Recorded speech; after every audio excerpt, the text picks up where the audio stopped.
the past 4 weeks, most parts of our country have been under either federal government or state government lockdowns. As I mentioned earlier, these steps were necessary and overall have contributed to slowing down the spread of COVID-19 in our country. However, such lockdowns have also come at a very heavy economic cost. Many of our students have lost their means of livelihood. Many businesses have shut down. No country can afford the full impact of a sustained lockdown while awaiting the development of vaccines. We assessed how our factories, markets, traders, and transporters can continue to function while at the same time adhering to NCDC guidelines on hygiene and social distancing. We assessed how our children can continue to learn without compromising their health. We reviewed how our farmers can safely plant and harvest in this rainy season to ensure our food security is not compromised. Furthermore, we also discussed how to safely transport food items from rural production areas to industrial processing zones and ultimately to the key consumption centers. For the avoidance of doubt, the lockdown in FCT, Lagos and Ogun states shall remain in place until these new ones come into effect on Monday, 4th May 2020. With regards to Kano, I have directed the enforcement of a total lockdown for a period of 2 weeks effective immediately. The federal government shall deploy all the necessary human, material, and technical resources to support the state in controlling and containing the pandemic and preventing the risk of further spread to neighboring states. Okay, so there you go. That was the speech delivered by the president about COVID. But the thing about this is Labour, they have spoken up loudly about this. Some economists have spoken up about this. Some had written about this. So they were just wondering, can we, will we, should we? But all sorts of questions. But at this point in time, let's go over to our guest in Abuja. That's Honorable Ogene Ego, who is a former member of the House Committee on Navy and Local Content, is also a member of the ECOWAS Parliament. Good morning. Thank you for joining us today on the program. Well, first of all, the National Assembly is going to be resuming today. Thank you. I'm happy to be around. Coincidentally, the President has also given his speech. So what do we expect from the National Assembly as they go ahead today? But before that, could you just give us your impression about how did you receive the President's speech? Well, the President's speech is not unexpected because, as you can see, the COVID-19 figures are going up astronomically. And some states that never had it before, their numbers are increasing. Look at Kano, for instance. Look at Gombe. Look at Borno. These are states that never had COVID-19 before. And suddenly their figures are going to 10, 20, 30 and more and rising. So it is obvious that we need a stern measure. We need a critical measure that can help us to overcome this. So when you look at all that is happening, it's not unexpected. I think the President's speech is all right in that regard. We know that we should have done lockdown earlier on, but as it is, that the President's speech is good. The only thing I'm worried about is the hunger that is everywhere. I'm thinking that a leeway should be given to people to say, look, go to work from, say, 9 o'clock in the morning till 5 o'clock, especially farmers and others who produce food, so that they can produce their products and send it. Right in the villages, food is so cheap. Tomatoes, everything getting destroyed. Even Gary, they don't know who to buy it because they cannot move them to the cities where it's needed. So I think that they need to emphasize that farm produce must be allowed to move in spite of the COVID-19. And I think that areas the president need to work on is issue of security. I mean, we have all been seeing in the social media where you see a trailer of rice and then you see people rushing it. Even the rice are distributed to my constituency. As soon as they came inside my bus, we started distributing. You see people rushing, jumping to the bus, carrying. People are no more patient because the things are becoming more terrible. We don't blame them because for you to be prevented from working for over 2-3 weeks, it's not an easy thing, especially for families who, live on a daily basis. What they produce today or what they sell today is what they use in feeding themselves in the evening and the next day. So my heart goes for them, and I think let us abide by what the president have said. I know it's difficult. I know that it's not easy just staying at home, leaving your business, and you don't have enough to eat. But it's better. Let's just be patient for a short while, and I can assure you that all this will be over in Jesus' name very soon. Well, that's a prayer of a lot of people. But they'll always say that it depends on the work we do. I mean, this 1 week period is a time that work is meant to really happen. Yeah, we understand that PTF will break this down for us in a couple of days, so we know what businesses will come back and just, get us the fine details of this. But, looking at this 1 week we have, what should be done? We're building up to May the 4th, but this, few days will be crucial. So what do you think we need to be putting in place during this 1 week period? Yeah, this 1 week period, we should do more testing. Look at Ghana. They've tested over 100,000 people. We have tested only 10,000 here. It's a shame. And we are bigger than them. The chance of it spreading in Nigeria is more because we have several international airports where people came in. Our ports are busier. We should be by now we should have tested about 200,000. That is where we can be comfortable. We must ramp up our testing. If you look at a country like Senegal, they've tested hundreds of thousands. And they have their local, they'll be able to determine a local way of doing testing that is much faster. So we need to send people to Senegal, go and look at what they're doing, to do the testing. And then we see some of our people, some professors from University of Ibadan, they said several professors, they've discovered a cure, or something that can minimize at least the effect of COVID-19. Let the government set up a task force to look at all this.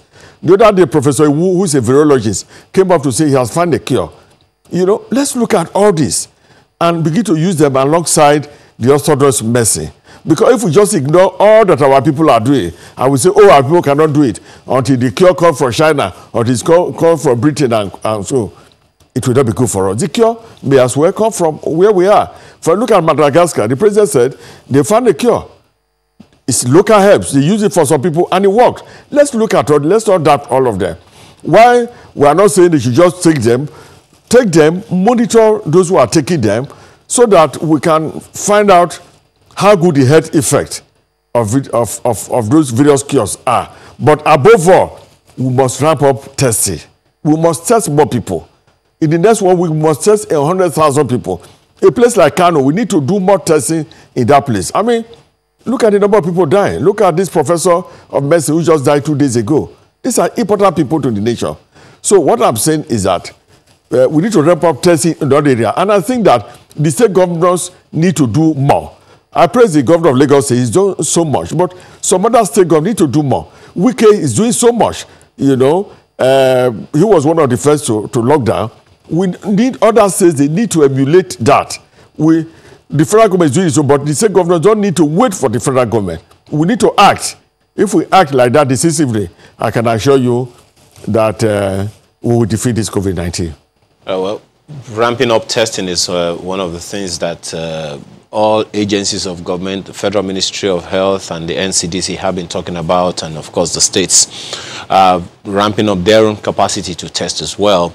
But as the National Assembly reconvenes and resume work, so to speak, and what kind of intervention do you think the National Assembly, House of Reps, the Senate can play? What kind of intervention do you see them making in the light of the speech that the president delivered yesterday about the lockdown and some other measures that have been? What kind of intervention do you think will be effective from the National Assembly as they resume today? Well, it's going to be a lot. First, I must thank the Speaker of the House of Rep, Honorable Bajabia Miller, His Excellency Bajabia Miller, for calling us back. Today we'll be sitting for 10 o'clock. If you look at, since this COVID-19 issue started, the House of Rep had to intervene through the Speaker. He used his own initiative to intervene. When, for instance, the humanitarian minister, we were distributing things, and it was not getting to everywhere. You go to one state, Katsina, they have, out of 500,000 people that have been giving aid, only one state is having one or something. Other states don't have got it to them. And the House intervened through the Speaker and the Senate President. They did it alone on our behalf. We were not in the House. But that's an intervention they made. When the Chinese doctor came in, of course, the Speaker rose to the occasion and said, look, they must follow due process. They must be quarantined.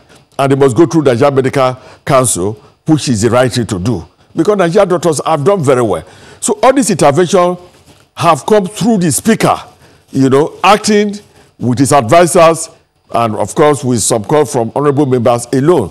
Of course, you also see the issue of our 2-month salary, which the Speaker announced that we have given for this COVID-19. So that shows you the level of interest the National Assembly has in ensuring that the problem of Nigeria as regards the COVID-19 is solved. So going forward, today as we sit, we'll be looking at a lot of areas. Issue of testing, capacity, the number of people who are dying relative to those who have it. What is the percentage compared to other countries? Are we doing well? What can we do to revamp the economy, to get the economy moving? Issue of the dollar. There's panic buying. If at this stage we decide to just devalue our dollar, before you know, the dollar will be like 3,000 naira to 1. We're just destroying our economy. So we must not do panic activity. But we in the National Assembly need to look at the budget again. I'm sure that these are some of the things. I've not seen the other paper today. Permit me, but we'll come back to you to take a look at some other items that the National Assembly perhaps will consider, or matters that hopefully will be or should be before them as the resumption happens today. But let me bring in Dr. Vincent Wani, who is a business and investment consultant. He joins us via Skype. Good morning, Dr. Wani. Thank you for joining us today. Thank you for give us your me. impression. I know that you had some reservations about how we're approaching the lockdown, the economics of the whole thing. I mean, lots of people also had that concern. But now that the president has come up with this speech, you've looked at the phased easing out of this and how it's going to play itself out. With particular, they paid attention to the economy as well. What were your impressions afterwards? Thank you very much, Chamberlain. I spoke with you and your team, I think 2 weeks ago, about all of this. Yes, we thank this president for the address we heard from him yesterday evening. But there are still concern, and a lot of concern for that matter. My major concern is this copy and paste syndrome. Copy and paste syndrome. And if we are copying, of course, it's not bad to copy, but when you copy, you must paste special, at least to take advantage of the local realities and this is not what we're doing. We talk about social distancing, we talk about all this. We are copying from China and America, but the palliative we are also seen in America or elsewhere. We are not, our people here are not receiving that. So as the National Assembly resumed today, the people are really looking at them on what they need to do. We spoke about survival first, because without survival, you don't even talk about recovery. This palliative still need to go around. Kano is now locked down for 14 days, and some other states are being locked down. Interstate movement is also restricted to a large extent. What needs to be done? So we want National Assembly to begin to codify some of this intervention. Even, beg your pardon, Dr. Wani, even though we can hear you, but just give us a minute just to adjust a couple of things and then sync the images with the voice that we hear. Honorable Gannett, the materials or expectations for the House will be such that the House came up with the first emergency stimulus response bill. They came up with the second, but there's still huge concerns about not just intention now, but in terms of the impact that it has made. Yes, it may have been well-intended given the circumstance at the time, but can they be satisfied with how both have played out? Because the Senate, we all know, they've not even looked at all of those. So is this frustrating? What is the House going to do next on those two items first? Yeah, I must confess that it's frustrating. This morning I woke up, I saw about 200 text messages, on my phone. I've not looked at my WhatsApp yet. All these are people crying, they need food to eat. It's part of what I've done by providing rice and other things, and what the Lagos State government is doing. It is not just enough. It's not going down enough. And given the amount of billions of naira that is given to the Ministry of Humanitarian Affairs, I think they need to be fairer with their distribution of these things. And it needs to go down. At a stage, I'm tempted to say, look, we have 360 House of Rep members. Why don't you let us participate in the distribution? Let us make sure that it gets to our people. Because as it is, it's not getting to enough people. And you can see a lot of areas, especially my constituency, where you see 1 million boys, you see people, they don't care anymore. Even people who are big Christians, who are good Muslims before, who will put morale, because hunger is so much. Once you see a vehicle passing with food items, they go there to join a robbery. It is survivor. People need to survive first. So we need to pity our people. And that's why I was saying that we need to wrap up testing and also ensure that people go to work for a particular time of the day, provided they wear face mask. There are countries in the world who use face mask and allow their people to go to work. And it has come very low. Is this Switzerland also? They allow people to wear face masks and they allow their people to go to work. Today, the economy is recovering. At time of war, you cannot say, oh, there's war, therefore nobody should feed, nobody should work.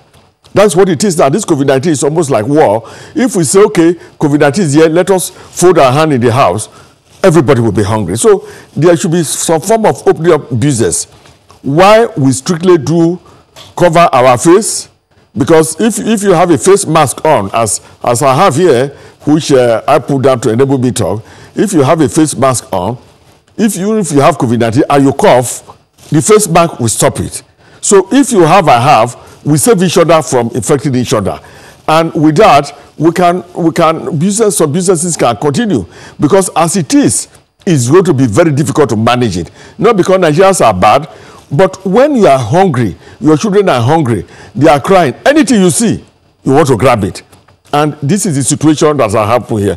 But again, the wealthy people are not doing enough. Maybe federal government needs to appeal to people. If you are a wealthy man in the street, buy things and give to your neighbors. Put them in front of your house.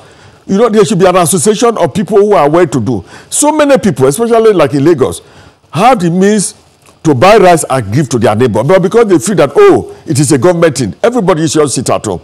I think we need to be our neighbor's keeper. People who are doing well, who have more than enough to eat, please come out from your reserves, from some money you have. Buy something to put down for your neighbor. Because if you don't do that, your neighbors will join in attacking you. Your neighbors will call people from outside. When they're attacking you, they will not bother because they know you are a rich person. So we need, Nigerians generally need to come out.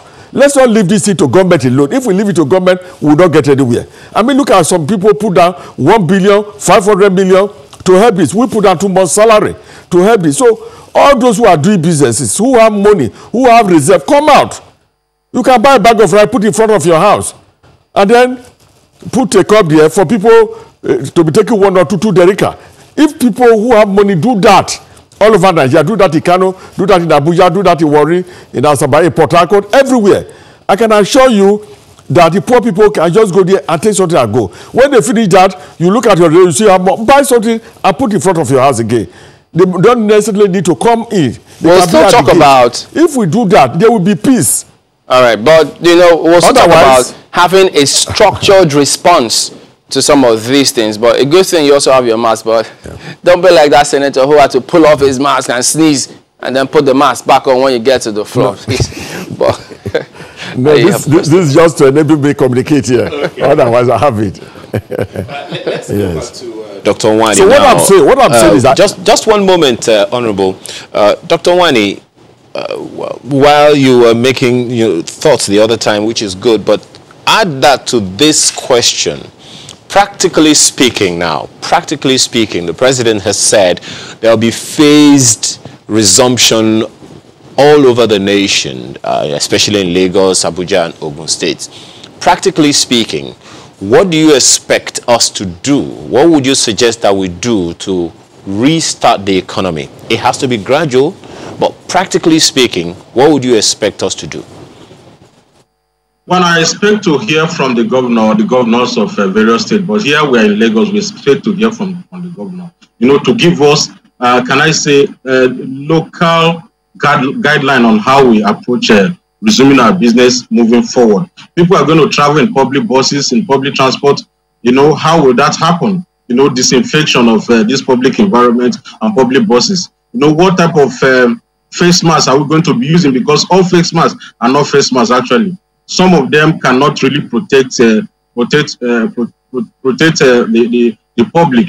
So there need to be some regulation, even in the work environment. What type of regulation do we want to see in the work environment? Which businesses need to open? When are they opening? When will they close? And we give some of those criteria. We also want to see the government, as part of their palliative, begin to extend this face mask to people. Give it out. Make sure that the right specification are shared. Free of charge, so that everybody will wear all of this. So these are the local regulation on how to open our economy. Which businesses will first of all open? When they open, what do they need to do? Can I say how do we behave in public, especially the public transportation? All of this need to be actually regulated. We've seen some cities in the US opening up, and this is gradual, well dynamic, and all the regulations are there. And this, we are not expecting the president to give some of these regulations, but at the level of governor, and even the companies themselves also need to come up with their own regulations. We'll come to the companies, Dr. Wani. We'll come to the companies, but going back to what you said about those regulations to people, it is one thing to have the regulations. It's another thing for people to abide by those regulations. And that's the challenge you may have observed as we have, doing our jobs all over the place. People find it difficult to abide by these regulations. What do you think government can do? Well, we just have to remember that protecting ourselves is not protecting the government. We're not doing the Lagos state or federal government any favor by protecting ourselves. This message need to be taken home, and I am happy with what the honorable is saying. That the message need to be passed through. These honorables, the religious leaders, the community leaders, the neighbors, and the elites in the society, to ensure that their families and their friends and their well-wishers know that protecting ourselves is we're doing ourselves the best the best favor. And also trying to use our local advantage for ourselves. The honorable spoke about what ramping up tests. We are doing 10,000 now, which is one of the least in the world. 10,000 is like 1 out of every 20 Nigerians have been tested. In US, 1 out of every 58 US have been tested. In Ghana, 1 out of every 1,000 Ghanaian have been tested. In Senegal now, they've developed what they call $1 test. It's even a home test, whether you are sick or not.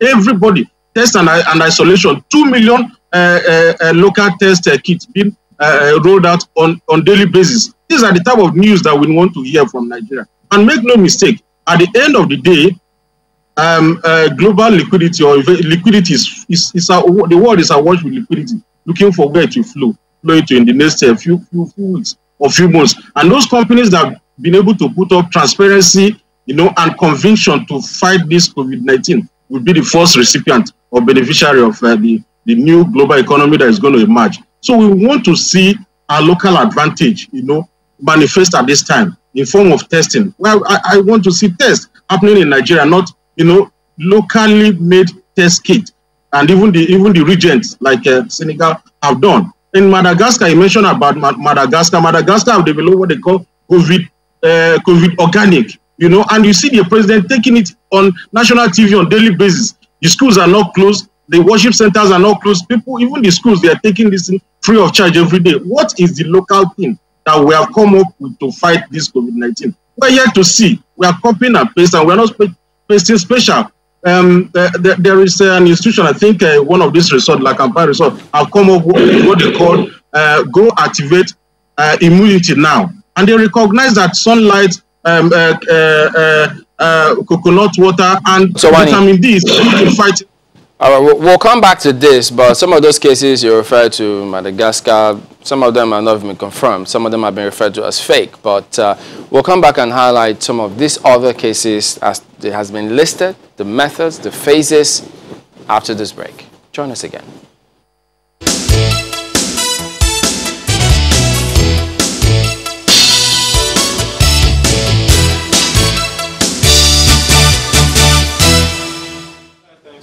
With us, we still have Dr. Vincent Wine with us. Let me just ask you, how do you react to something that the Honorable said the other time, Honorable Ego said the other time about members of the National Assembly being the ones to distribute the palliatives that the federal government has been distributing?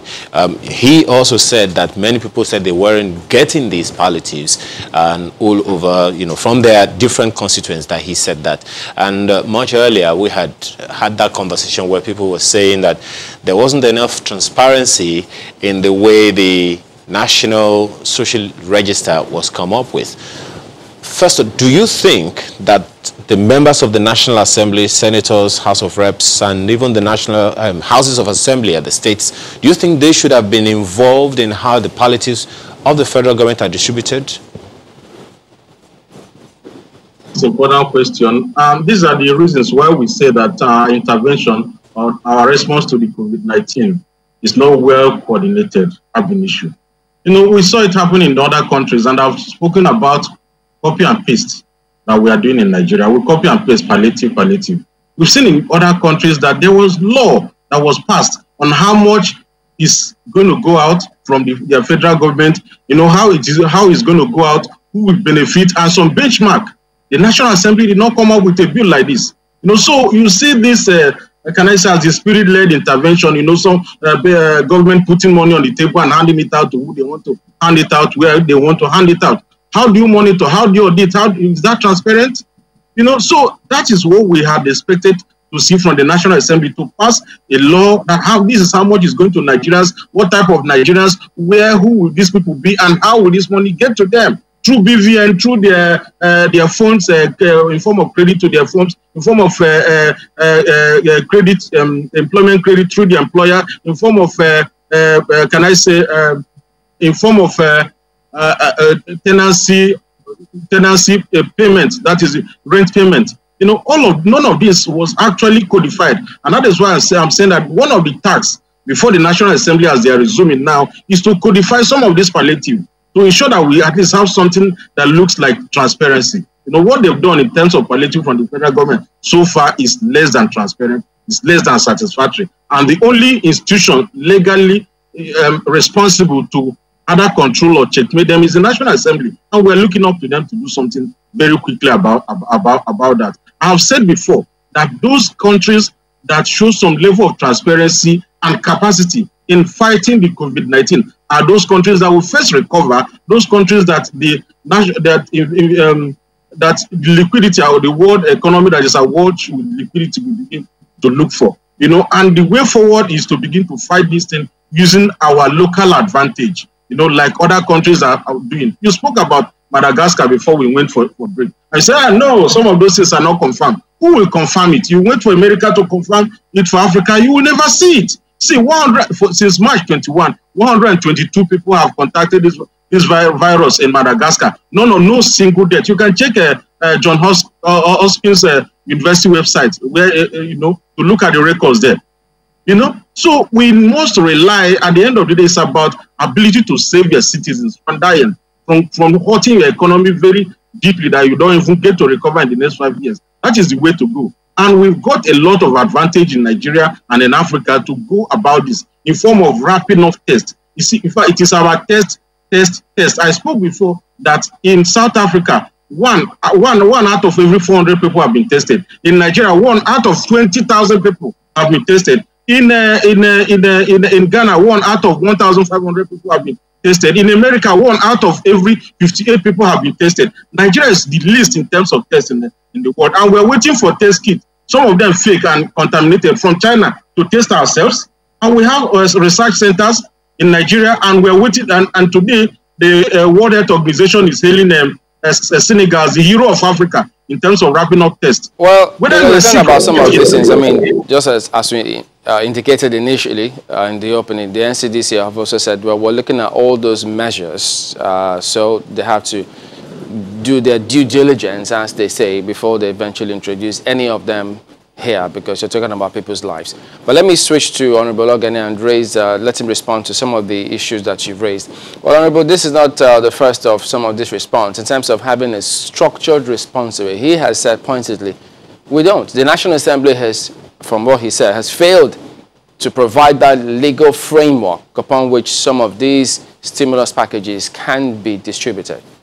Yeah. Yeah. Thank you. I think I agree with Vincent that the National Assembly is supposed to provide the legal framework. But don't forget that these holidays, this lockdown started suddenly. And the National Assembly were forced into it. So we never had enough time to do everything. Don't also forget that it was the National Assembly that first called for lockdown. At the time, National Assembly called for lockdown. And even when I came here for an interview about three weeks before the lockdown, if we have done it, all those death cases that came from abroad, we would not have had them. So the National Assembly is doing very well. The Speaker of the House, and the Senate President had to come out of holiday to call the Minister for Humanitarian Affairs and to ensure that we give instruction as to a structured way of sharing this money. And of course, the National Assembly is not happy with what happened. And today, everybody is locked out at home. Everybody is afraid to go out. But National Assembly is if I could just put this in to work on that put this in, of the masses. Yes, it took the country, it took the whole world, unawares. But we see those other countries which they came up with their own stimulus package. The House of Reps also did the same thing here. So if we could do that, why didn't we just go a step further and ensure that you saw it through? Because even the state assemblies didn't do any such thing, if I might add. Yeah, the Speaker was saying that there should be transparency. And that's one of the things we are going to handle. And that was why I was saying that in about 500 million people that Minister of Humanitarian Affairs claimed to have given, one state alone had 170,000. Some states had less than 10,000. Some states were not giving anything at all. So there's a lot of low-sidedness in it. And I can assure you the National Assembly will handle that. But let me tell you one other thing. The lesson we must learn from this. The lesson we must learn from this is that every state without exception, need to encourage agriculture in all their local governments. Because right now, COVID-19 is terrible and everybody is staying at home. What is making people to be annoyed, not to be able to obey it, is hunger. So hunger is the most important thing in the nation. Every state governor needs to know that they need to encourage agriculture in their state. With every governor, both animal husbandry, both farming, every government needs to do it. You don't have to wait to say, oh, so state people will farm there and bring to us. No. What? The most important. I like to imagine you're not talking about subsistence farming, is it? Yeah. But we'll come to you. We'll come back to you in a moment. But any farming at all that can provide food for the people to eat. Right. Let me bring in Dr. Wani. In the country, apologies. I'll come back to you, Honorable Ogene. Dr. Wani, well, in that speech, the president talked about this phased easing of this lockdown. And then there will be some selected businesses, that will be required to reopen. Then there will be curfew from 8 p.m. to 6 a.m. But regarding those selected businesses that will be required to open at some point in time, which we expect PTF COVID-19 to do some sort of breakdown, maybe the governors as well, what would you like to see in that list? Yes, I would like to see the food value chain to come on board. Right now the food value chain is interrupted to a large extent. I would like to see basic manufactured goods also opened up. Any type of business that will encourage people gathering. So much sporting, religious activity, merriment, club, bar. Of course, I think they have to wait tariff for a while. And even these manufacturing companies and logistic companies that are opening, we also want to see some safety guidelines in form of disinfection, in form of application of disinfectants, in form of how we sit in our public buses and and the BRT in Lagos. Something very specific. Maybe on 3 levels. What type of business will start when they will open maybe 10 in the morning and close around 4. Because if you say you are going to close by 6, before you move from Victoria Land, if you are working in Victoria Land to Yanapaja to Badagry, of course, it's already 8 o'clock and you are going to be caught in the court and be dealt with by security agencies. But let me just respond to the Honorable a little bit, because we need to see over the years, over about 10% of the national national budget, that is House of Assembly budget, is on IT and related software. This is the time those type of budget supposed to speak for Nigerians. Nigeria is not the only place that this disease was taken unaware. In fact, it has started in China for 4 good months before we received it in Nigeria. But assuming it started urgently, I'm speaking to you now from the comfort of my house. IT. We expect this National Assembly to utilize IT to checkmate the presidency from the abuses we've seen in the distribution of this palliative and come up with something COVID-19 bill. We have not seen it. This shouldn't take them more than 1 week. It happened in America. It happened in Japan. It happened in Australia. It happened in Germany. 1 week, this bill is done and dusted. Most of them done through electronic means. So we need to, like he said, we need to learn from this. And again, as we learn from this, he spoke about agriculture. Even if all local governments are practicing agriculture, is it going to come out free to our people? It's not going to come out free to our people. At the end of the day, it's about how we learn from this and move forward. I was thinking that we would have learned better because Nigeria was hailed for the success we made during the Ebola crisis in 2014. Dr. Wani, I just want to put this in briefly before we wind down this conversation. I mean, we've heard about, how businesses have been affected. But, it's sometimes hard for people to, get that picture, really know how businesses are doing right now. On a scale of 1 to 10, you speak with business owners from the micro, small to the medium as we wind down. Just how badly hit are businesses right now? Businesses are badly hit. And the worst part of the hit is the uncertainty that hovers heavily on the horizon. Businesses are very, very, they are afraid. Business confidence is low, consumer confidence is low. When we open, what will be the price of naira per dollar? It can be anything. These are the fears businesses are having in terms of demand for their product, being able to distribute their product. These are the problems they are having. What will be the new landscape, the new world we are going to face? In relations to the reality around COVID-19. Businesses are uncertain, and this is the time they want to hear from leaders. This is the time they want to really see transparency and capacity in fighting. We appreciate your time this morning. Dr. Vincent Wani is a business and investment consultant. Thank you very much indeed for talking to us this morning. Well, let me bring back Honorable Ogana just before we wind down. Well, Honorable, some of what he also highlighted, which will the National Assembly consider e-parliaments to aid your legislative work? Of course, we are going to consider that. And that's why we are able to work. Even though we are on holiday, you saw that the Speaker intervened regularly on this issue of COVID-19. So we are working from home. If the Speaker is working, the National Assembly is working. If the Senate President is working, we are working. So, but what I was trying to say is that with so much money that have now been donated to Nigeria, we also need to ensure that healthcare areas work. All companies that in healthcare, we see how open it is. Everything in healthcare we are importing from abroad. So we now know that we need to give assistance, financial assistance to our healthcare, so that both agriculture and healthcare companies, let them open and let them work. Because if they do that, then of course we can produce the face masks. We'll be able to produce necessary medicines that we need, even things like ventilators, to help to take care of the health of people. At the moment, we are importing all this. Our healthcare system have collapsed, and so have the food industry also collapsed. That's why I'm saying we need food to be produced in all parts of the country. If we do that, we will have enough and even export. And when we have a case like this, people will not run from home to say because of hunger.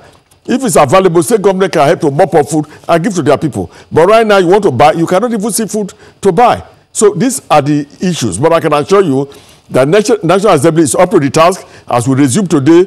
Issues of e-parliament and other things are the things we are going to be considering, and we are ready to put our health at risk to ensure that we do the right thing to enable Nigeria move forward in this period of COVID-19. Well, we want you to stay safe and keep safe as well, too. I mean, it is our desire that you stay healthy as much as you're doing your work. So thank you for putting yourself in the line. But, you know, speaking of specifics, I mean, things that we need the National Assembly to consider. Yes, we broached the stimulus bill, the emergency economic stimulus bill a bit, but I'd like us to talk about it more in depth. We followed the trail, but it seems that trail has gone cold. So what is the state now for the first one and the proposed second one? Because they will be vital to, you know, kickstarting the economy and ensuring that things begin to pick up from here. So where is the first bill? What is the state of the second bill? What is holding it back?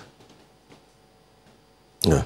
What I can assure you is that any bills that need to be considered, we will consider it. If it needs having the first, second, third reading the same day, we will consider it and make sure it goes to the executive for signing.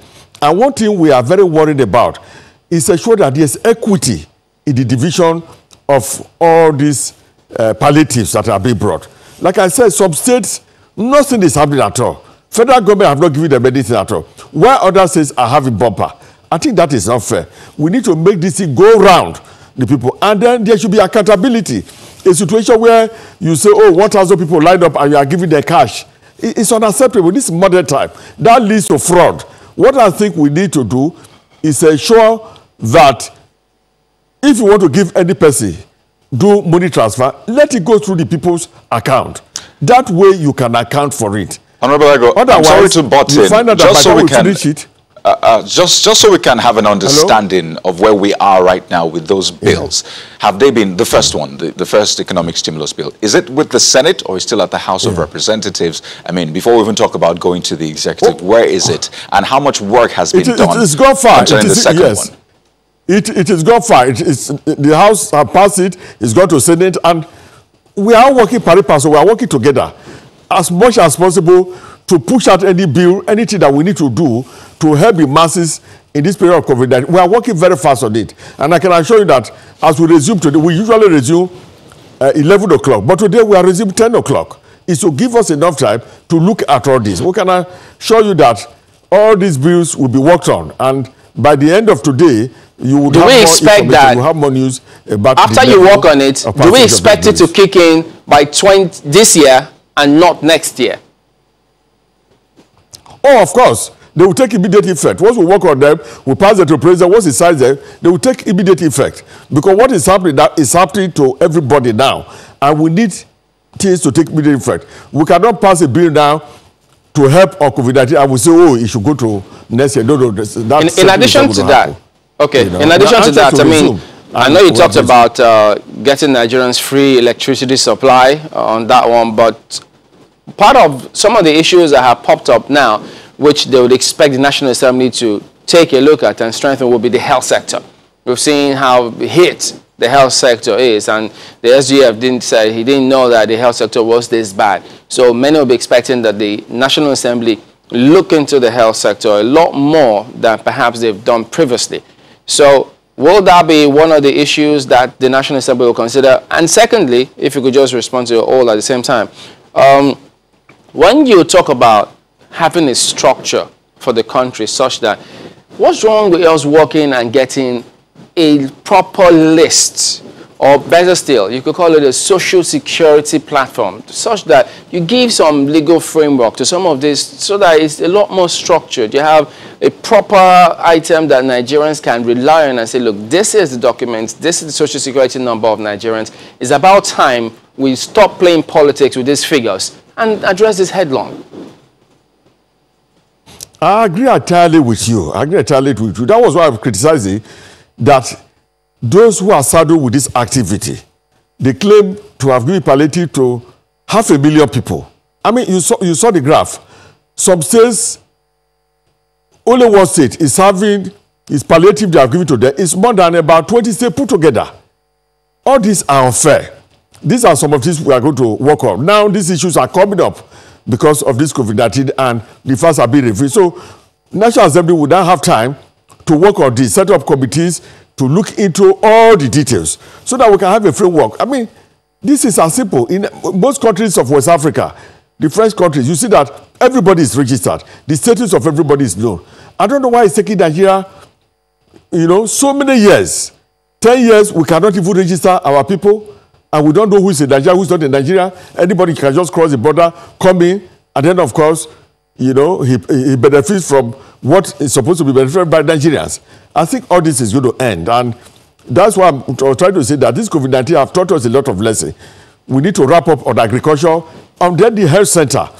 Companies that are manufacturing, we need central bank needs to give them, loans that are zero or at worst single-digit loans, so that we can manufacture health equipment. Look at, for instance.